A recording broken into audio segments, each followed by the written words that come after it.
أعوذ بالله من الشيطان الرجيم. بسم الله الرحمن الرحيم.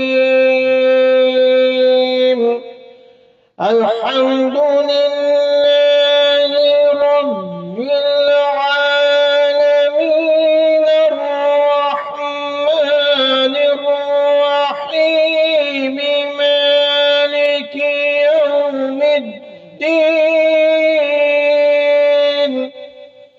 پناہ مانگتا ہوں میں اللہ کی شیطان مردود کے شر سے، شروع اللہ کے نام سے جو سب سے بڑا مہربان اور نہایت رحم والا ہے۔ تمام تعریفیں اللہ کی ہیں جو تمام جہانوں کا پروردگار ہے، جو سب سے بڑا مہربان اور نہایت رحم والا ہے، جو روز جزا کا مالک ہے۔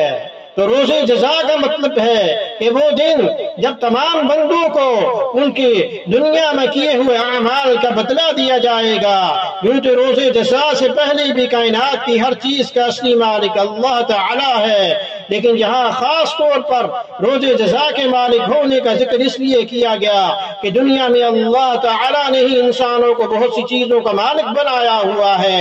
وہ ملکیت عارضی ہے، ختم ہونے والی ہے۔ إياك نعبد وإياك نستعين۔ اے اللہ ہم تیری ہی عبادت کرتے ہیں اور تجھی سے مدد مانگتے ہیں۔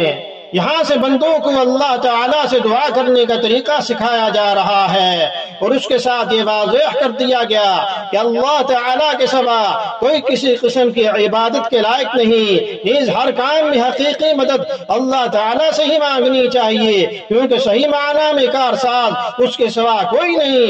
دنیا کے بہت سے کاموں میں بعض اوقات کسی انسان سے جو مدد مانگی جاتی ہے اسے کارساز سمجھ کر نہیں بلکہ ایک ظاہری سبب سمجھ کر مدد مانگی جاتی ہے۔ اہدنا الصراط المستقیم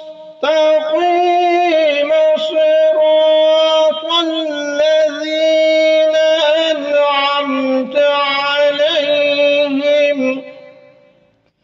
غیر المغضوب علیہم ولا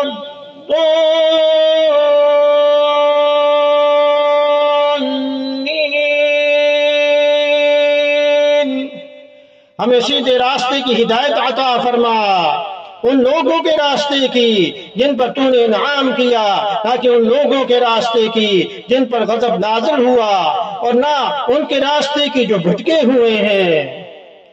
تو سورۃ الفاتح پورے قرآن کریم کا خلاصہ ہے، اور سورۃ الفاتح کا خلاصہ ایاک نعبد و ایاک نستعین ہے۔